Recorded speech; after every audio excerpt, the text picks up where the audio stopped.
Clair Obscur Expedition 33 is officially released. It came out a couple days ago, and this game is impressive. It is amazing, it is incredible, and is proven to be one of this year's best rated games overall. This is showcasing to be game of the year, or at least game of the year material already. And I want to talk about the couple milestones it's reached and the fact of how well it's being received, that why I feel this is going to be, as of right now, game of the year, or at least in the running. The devs of Clair Obscur Expedition 33, Sandfall Interactive, have also announced a milestone that the game has already sold 500,000 copies just after launch, and I predict it's going to sell even more.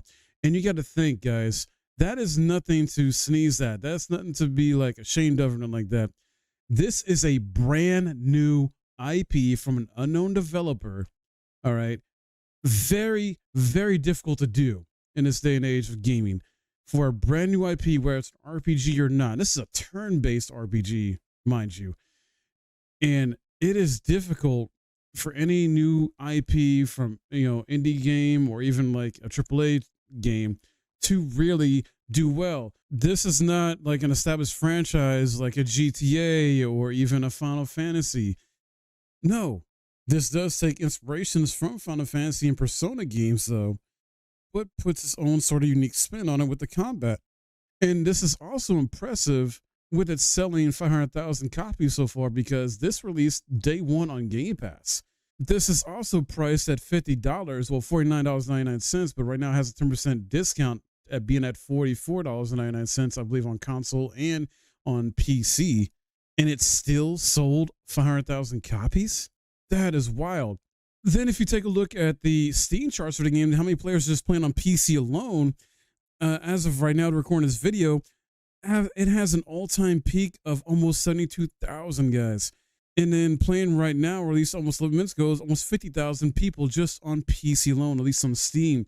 This is not counting console numbers when it comes to PlayStation and Xbox. I imagine there are even more people playing on Xbox and PlayStation with this game. This is huge. Then if you go to Metacritic and check out the best rated, best reviewed games of the year so far, this is sitting at number one.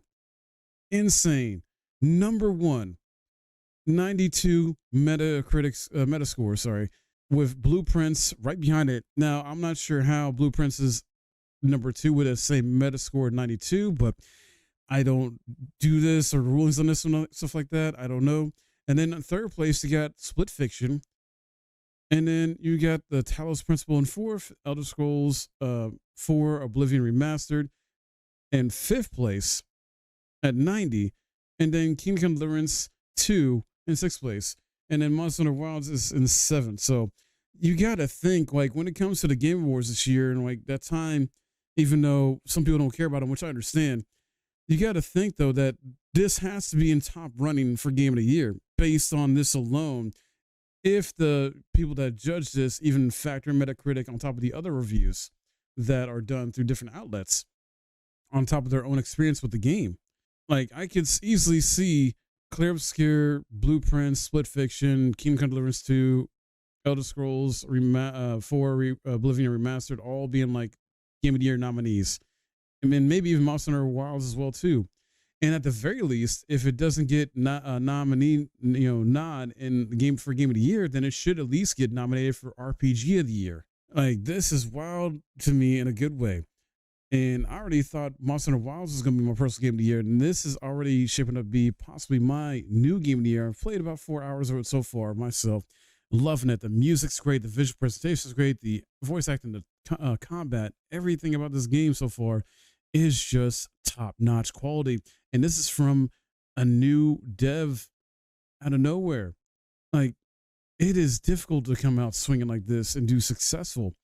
And then you don't just factor in the Metacritic scores, but look at all these reviews from different outlets, from Destructoid, GameSpot, or Gaming Bolt. I think IGN somewhere in here possibly too.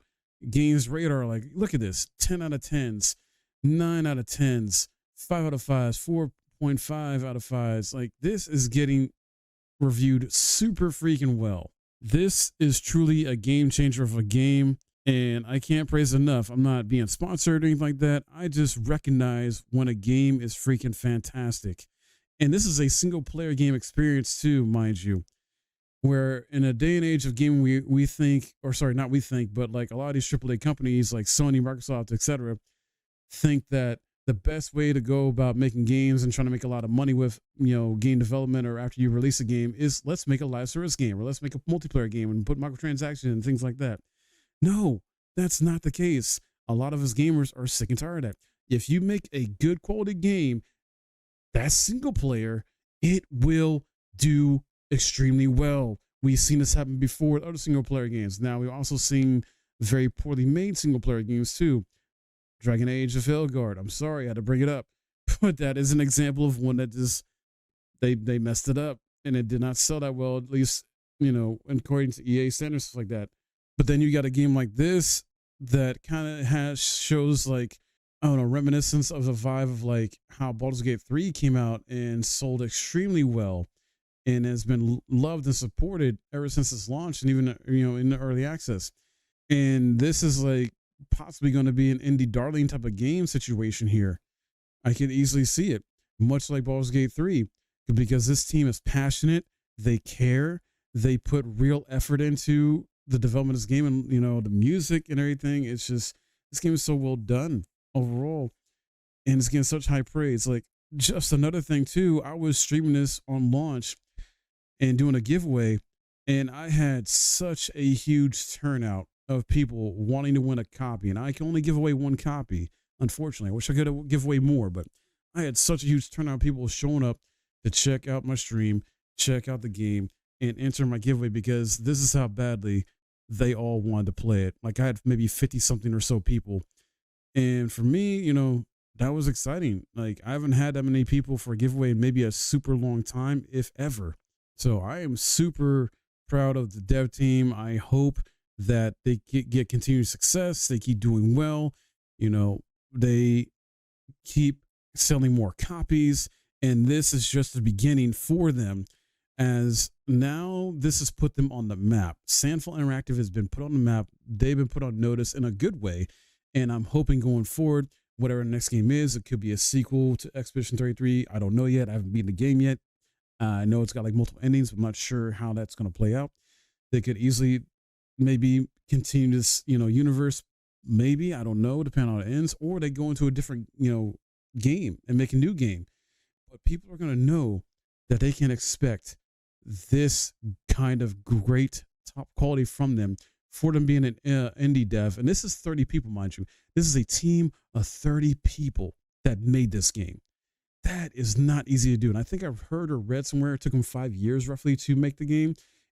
And it's like insane. We didn't get no crazy like announcement of the game where it got announced like 3-5 years ago, and then it comes out 3 to 5 years later. No, this got announced last year, and it came out within a year later or less.